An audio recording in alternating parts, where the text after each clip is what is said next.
Hello, YouTubers! Welcome back to Yorkshireman66. I am Mark, your host. I'm here to entertain you and tell you what is what and all that. Now, a very interesting argument came about. Now, as you all know, I'm a responsible cyclist. I'm also a responsible motorist. Now, an argument came up saying, this is not law. It was, should motorists give cyclists room? Yes, they should. The Highway Code states you should overtake horses and cyclists like you would a motor car.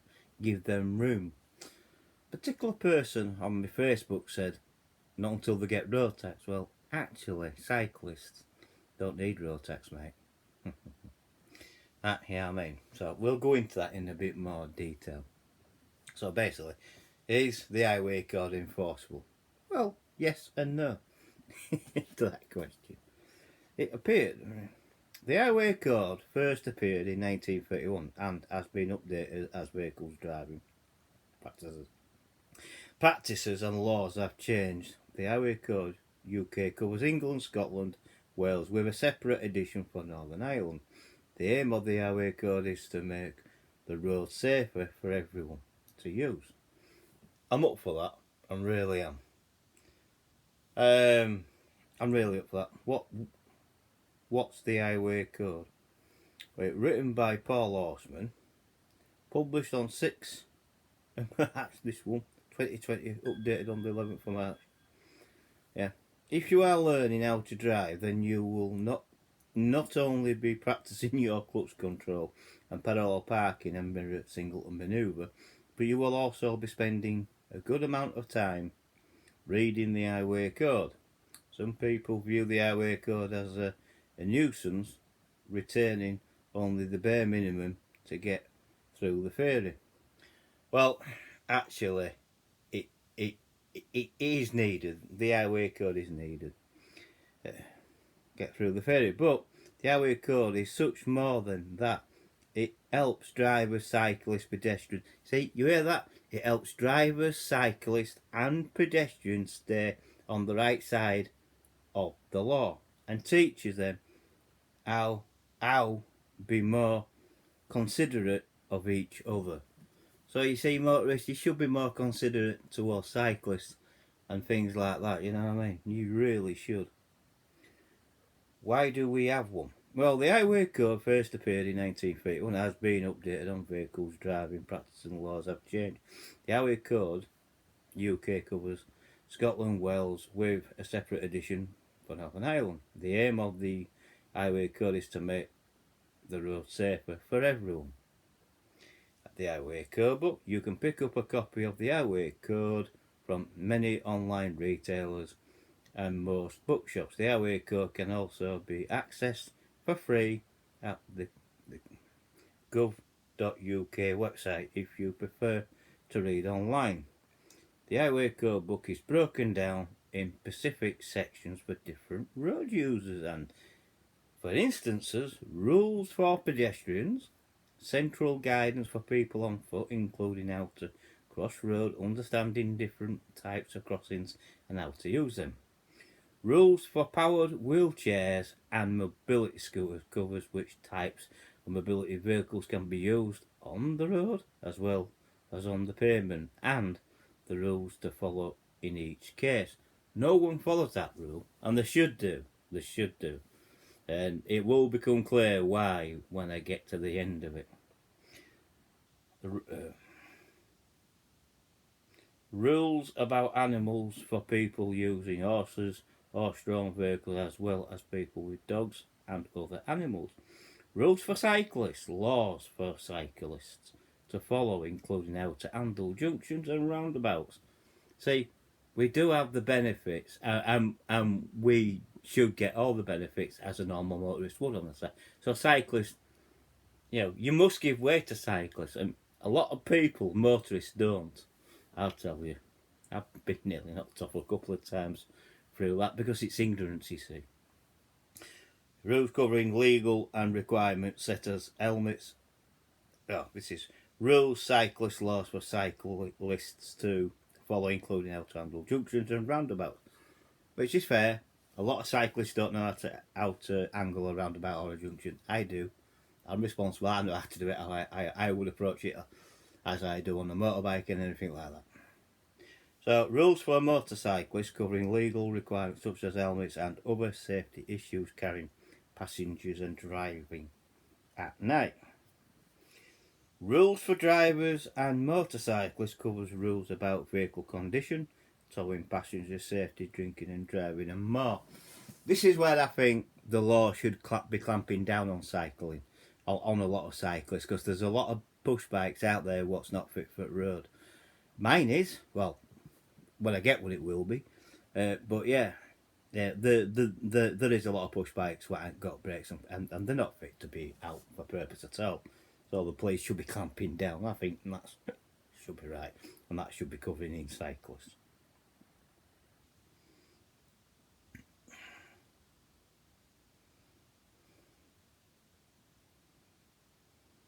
Yeah, vehicle conditions, towing, passengers safety, drink, drive. Yeah, anyone who's a cyclist, you don't drink drive, and if you're a motorist, you don't drink drive. You don't use your phone, and you don't even change the radio on your station. General rules for drivers and riders covers general rules and guidance, including signalling, stopping, speed limits, and lane driving. See, so you have to. Yeah, I know all this because well, I passed my car test. Using the road, general rules on how to use the road safely, such as overtake, junctions and roundabouts and crossings. Well, if you're overtaking, you'll give room to an horse, cyclist, and another car. Well, that rule applies to cyclists as well. If you're overtaking an horse and you're giving it enough, and I do, you don't go belting past it at high speed because if that horse gets startled, it could kill the rider. So you come across an horse and you do pull out. Roughly, I give as much room as I can, and go for it, and go past safely and quietly until I get further on down the road. Then I'll speed up if I need to. I do the same for cyclists. I give them the same respect, and I give the same respect for horse-drawn carts as well. It's as simple as that. General rules: how to use the road safely, such as overtaking and junctions and roundabouts and crossings. Requiring extra care. Special section for especially vulnerable road users such as pedestrians and cyclists. See, we are vulnerable. Pedestrians are vulnerable. Cyclists are vulnerable. You see, and there's rules on that as well. Driving in adverse weather conditions, how to handle rain, fog, ice, and high winds and storms. Waiting and parking rules on parking, waiting, and parking enforcement. Motorway rules on using motorways safely. Breakdowns, incidents, and what to do in the event of a breakdown or traffic incident. Roadworks, level crossing, and tramways guidance on how to navigate these specialised areas. Light signalling control, controlling traffic, understanding traffic lights, motorway signals, lane control signals to road use, how to signal correctly, and understanding other signals. Yeah, well, that new smart motorway don't work. I tell you, it's crap. You can follow all fucking signs. You can follow all them signs you want. Still come a cropper now and again. So yeah, vehicle my understanding all. Yeah. So I've been through all. The highway code has a large section of traffic signs and covers, and the majority of them. Highway code. Highway code and the law. Some elements of the highway code are legal requirements.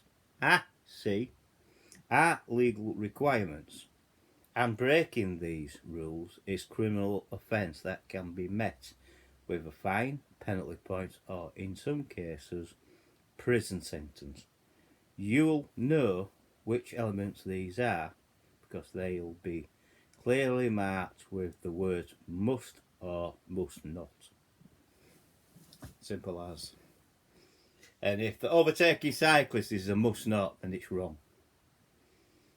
Other guidelines of the highway code are not legally binding, but they will help you Safer driver just come on. So yeah, so there you go. So it's not legally binding, but the rules. You break them rules, then must or must not rules at peril. Eh. Right, I'm gonna say I'm gonna say this. Although failure to comply with the other rules of the Highway Code will not itself cause a person to be prosecuted, the Highway Code may be used in evidence in any court proceedings under the Traffic Acts. See the road user and law to establish liability. So, in other words, the Highway Code can be used as evidence against you if you've broken any rules. And judges do listen to this and things like that. Now, my argument is you must respect all cyclists when you're in a motor car. I do.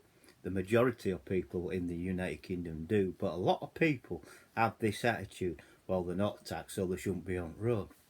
Let me tell you something, shall I? And I've done this. If you look back, you'll see history at Bush Bike, what I did. Cyclists have been on the road longer than motorists. And like I say, I have done a video on this.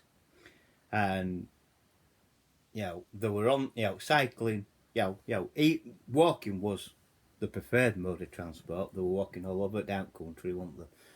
And then, I think it went in Victorian period, where cycling became, it became fashionable. But they didn't want to ride on bumpy roads, so they made roads for cycling on, basically.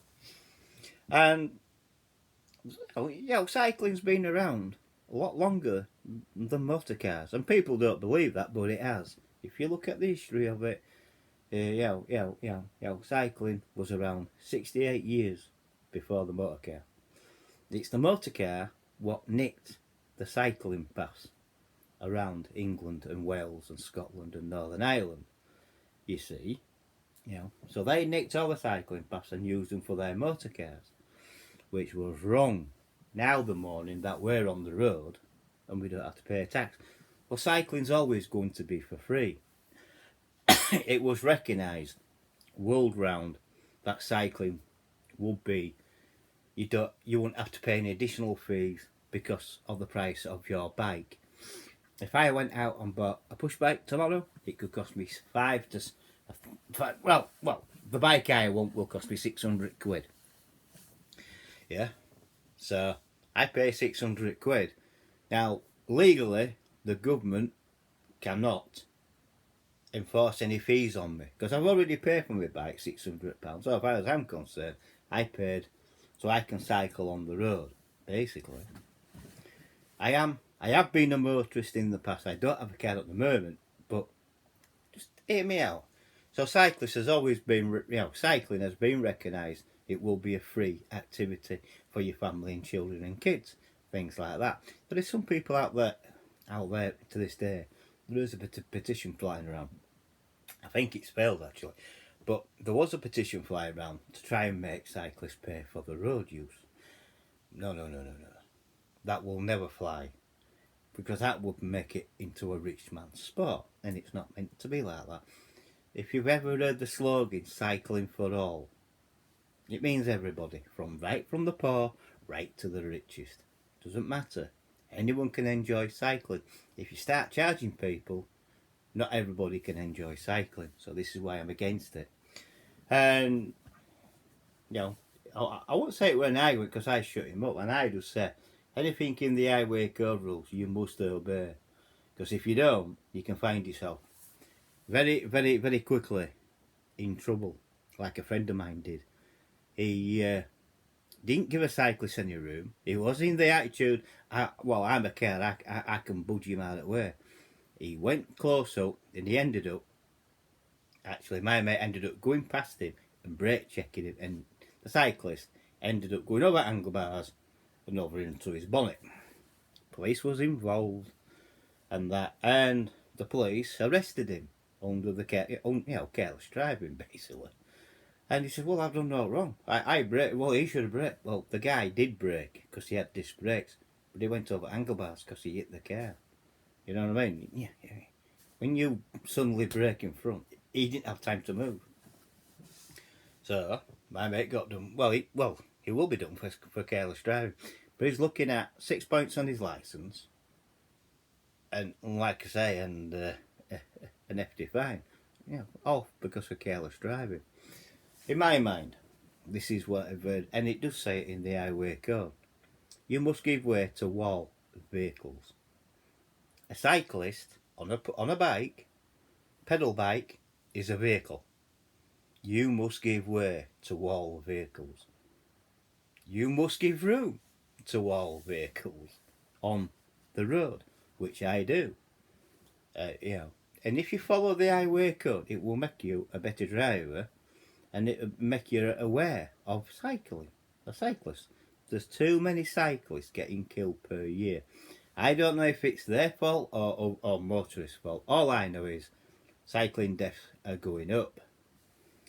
And that, you know what I mean? So really, when a motorist says to me, well, I've got more rights than you. No, you haven't. I, as a cyclist, have more rights than a motor car has. I have more rights to be on that road than them. Because, like I say, cycling was invented 68 years before the motor car, even before the first motor car was invented. I'll tell you. So there you go. That is a little bit of history. And if you don't believe me, look up the history of cycling. And it tells you exactly when cycling started, when the first cycling started.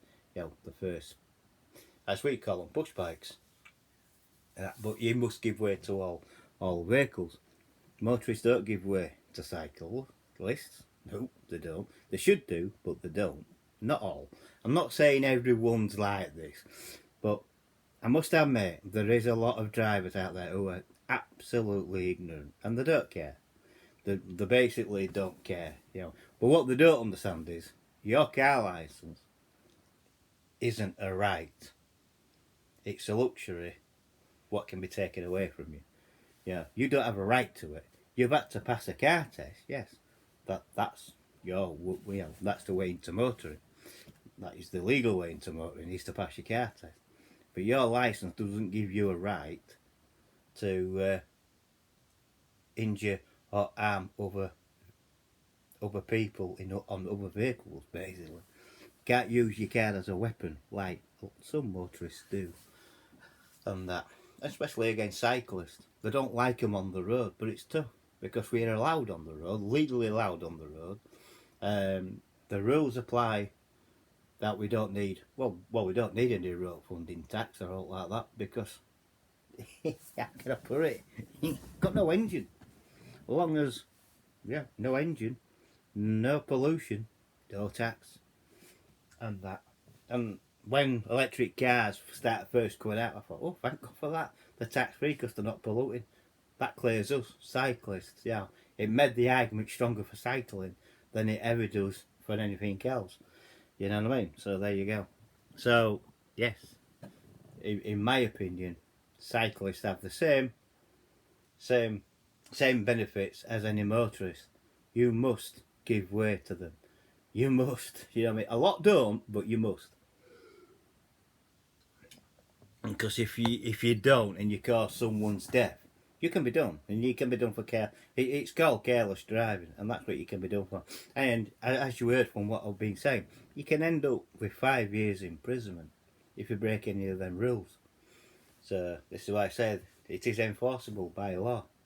It can be used against you as evidence. If you break the rules, you can get done. I've been done for it. I broke the rules. I did a U-turn in middle of Westgate and got done. I mean, even as a cyclist, I've done it. I went into the middle of the road and I did a U-turn back on myself. A copper saw me and pulled me, even though I was on a push bike. He saw me and said, you shouldn't do that because you had a vehicle on the road. And as for maintenance of said vehicles, any car and any motorbike must go through an MOT. With cycling, I've noticed Alfords do a safety check, and you can get that done at any time. Me personally, I do my own safety check. I maintain my own bike, basically, And that is the cheapest way to do it. You must always make sure that your bike is fit for road, that you've got brakes what work, you've got some lights on your bike in case it gets dark and things like that. You must legally have lights on your bike if you're riding at night. A lot of people don't, but they are doing wrong and they are risking their lives. It's as simple as that. But as for maintenance, you don't need an MOT for a push bike. It's common sense to make sure that bike is fit for purpose, basically. If a law came in saying that we had to get it a cycle MOT, then obviously we would, and that will be extortionate price again for us, because it's another black mark against cycling, and it shouldn't be like this. I promote cycling for one thing; it keeps you fit and healthy and things like that. It's a lot more healthier to cycle to work than it is to go by car. You know what I mean? So that's the things. That's my argument over this. And you've heard me, you can't be prosecuted for breaking any of these rules. But if you do, and you end up going to court, the highway code can be used against you. For said, and judges are more likely to go with the highway code than you. It's as simple as that. Like I say, it's happened to a friend of mine, and he's facing, he'd have been to court by now. I hadn't heard though. I don't think he'd have been banned, but he would have got 6 points, and that's going to be expensive on his insurance. And I hope he's learnt a very expensive lesson. Give cyclists room. The police say you've got to do it. The highway code says you've got to do it, so you've got to do it. It's as simple as that. It's in the highway code, please give room. Please consider passing horses and cyclists as you would a motor vehicle. Simple, isn't it? You give a motor vehicle a lot more space than you would a cyclist. I know that. So there you go.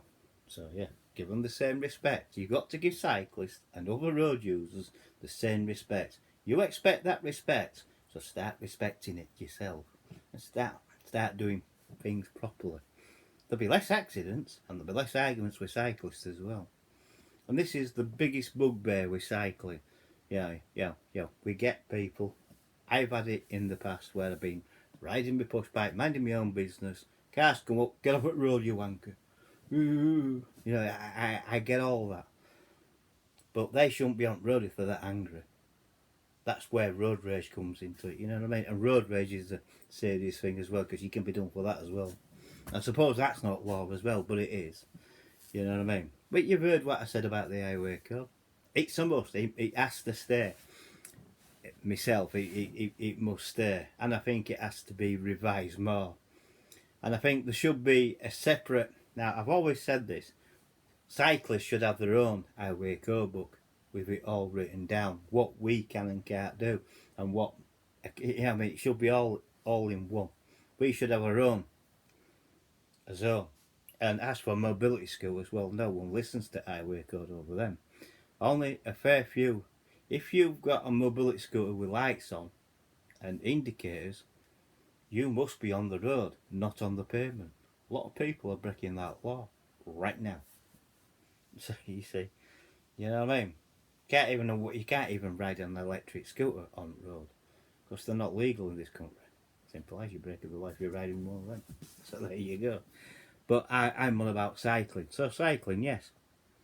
We have more rights to be on the road than a motor car. A motorist, basically. And you can argue that all you want. But, yes, I know the facts. Yeah, the cycling's been invented 68 years before the motor car were even thought of. Before the motor car got on the road. It's the motorists what took all the cyclists' paved paths, basically. So, yeah, cyclists should be angry towards motorists because you nicked our roads, basically. That goes right back, you know what I mean? But we all have to share this said road, you know what I mean? So, yeah, I'll do what I want, mate. You know what I mean? No, you won't. That attitude has to stop, in my opinion. And my attitude towards it all is, if I'm driving a car, I see a cyclist, because I always look for them. I always look for motorbikes. I always give way, and that's what I want back. If I'm on a bike, a cycle, cycling my bike, I don't want to be hit by an idiot. You know what I mean? This is why. This is why I do videos like this. But as far as I'm concerned, you don't give cyclists any room, then the law will be at you. It's as simple as that. You cause someone to have an accident while you're passing them because you're not giving them enough room. You make them wobble or you brake check them and they go over handlebars and land on your bonnet. That's your own fault and you'll be done for careless driving. And it's as simple as that. And that's what my mate did. He didn't think he'd get done, but he did. He has. Yeah, he's got done. I got no sympathy whatsoever. I says, that could have been me or you. Get that kind of attitude, you know what I mean? My attitude is, the road, there's enough room for everybody on that road. So give me the room, what I deserve. Give me that respect. That's it. Cyclists do deserve respect. We respect you as car motorists. You should respect us cyclists. And it's as simple as that. You know what I mean? I know there's a few motorists out there who are cyclists, which is a good thing. Because if you're doing both, you know how dangerous it can be. So you'll be more careful when you're in your car, like I am. Yeah. Hopefully. So I hope you've enjoyed that video. I had to get it off my chest. I hope you've enjoyed that video. That is, please like the video. Please subscribe if you're new. It's free to subscribe, but I don't know. Don't know why you don't subscribe. If you sat there watching, well, I subscribe. Hit the bell icon in it all. That will let you know when I'm putting up another video. And you may enjoy that video, said video. And please share the video to other multimedia like Twitter, Facebook, Instagram, and your friends and family. And please comment below. Thank you for watching. Catch you on the next video. Bye for now.